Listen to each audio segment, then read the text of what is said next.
Hey everybody, this is Grace. In this video, I'm going to talk about toxic people. Some of the things that they do. I'm going to do a set of videos about it.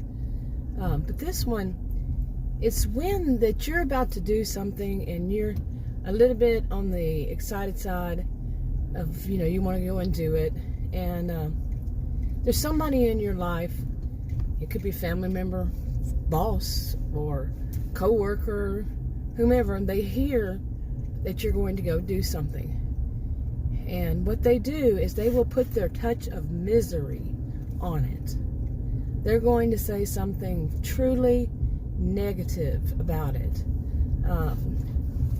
Or put some kind of like doubt in your mind. But something negative, they may say, oh, well, if you do that, it's dangerous. It's, to other people, it may sound like they're being, they're worried about you, they care about you, and they, just want to, make sure you're okay.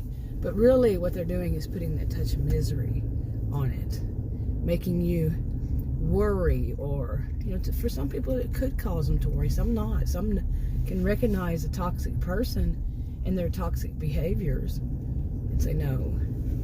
But anyway, I'm hoping this video isn't going to be jumping around. I have a new cell phone and I'm using it as a camera and a new windshield mount, and I see it as jumping around, but I did one to test it out, and I could see it as jumping around when I looked at it at the viewer, but whenever I put it up, it wasn't.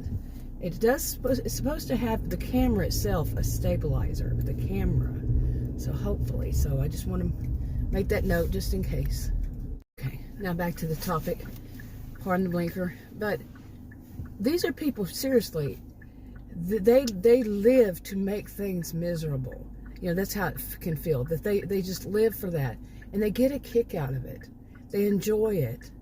Nobody's supposed to shine except for them, and nothing that anybody else does really can be seen as important. Or like if somebody's taking a vacation, they don't want anybody else to say, oh, that you have a good place you want to go to. Nobody can see it that way.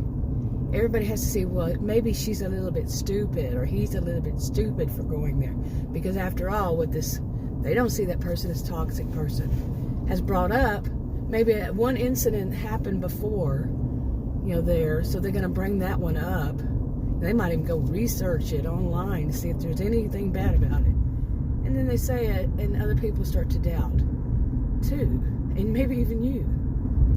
But they're going to put a touch of misery on it, so they will take away. Now, of course, like if you're at work and you're in Qville or something, you might not be able to be, to get away from these people. You can't quit your job just because of that one person. Because my experience in life at my age, I had worked a lot of jobs in my life. I was a career student, undergraduate and graduate. And whenever I could, I'd work temporary jobs and seasonal jobs. And I worked with a lot of people, and the way I used to say it back then was, there's always at least that one. Seriously. In a classroom, on a job, there would always at least be that one. You know what I'm talking about? That one who's going to be a toxic person, however it is. Okay, and they can be this way about many things. Say like, I don't know, say you have a family get-together or a family reunion. It can be small or big. It can be a holiday and the family gets together. And they really like one thing that you cook. That was pretty common when I was young. You cook or you make or you bake or you whatever.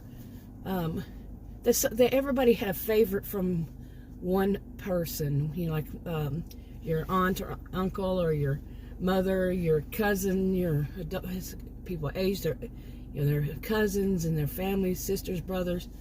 There was, or even in-laws, somebody married to one of these family members.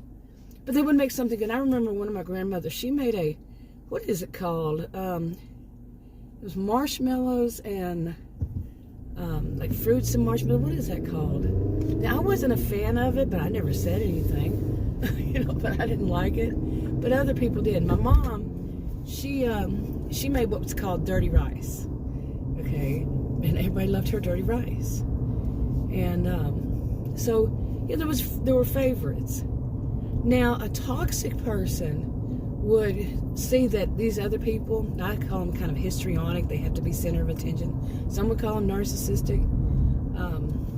I usually call them a blend of narcissistic and histrionic behaviors, and they have to be center of attention. But a histrionic person, they don't care if it's negative attention or positive attention. They want to be the center of attention. Now, in this kind of thing, they might, somebody might say something one year that somebody knew, say somebody had married into the family, brought something, everybody loved it. They're going to say, well, that toxic person say, I don't know, I think it's got a little bit too much salt in it. Or they'll say, it's a lot of carbs you're eating there. They're going to ruin it. They're going to try hard to ruin that anybody's going to have any attention on them. So this is a new person, they're going to taint it with, put their touch of misery on it. Okay, now I could go on and on. I'm sure many people could find situations that they can remember when somebody did that. Like, it could be even something like you're going to get a promotion at work and you're told that, and they'll say, ooh, I wouldn't like that job. And they say it around other people, or they may not. It could be that you're the only person, but they want to put that touch of misery on it. They want to take from it. They can't imagine anybody else having anything better than what they would have, or any more attention than they would get on something. They don't want anybody else to get the attention. This type. Now, not everybody who's narcissistic or histrionic or toxic do these things, but those who do, it stands out. They've got the whole game down pat. How to do it, when to do it, they do it. Anyway, I'm going to wrap this one up. I'll talk to you on another video. Bye.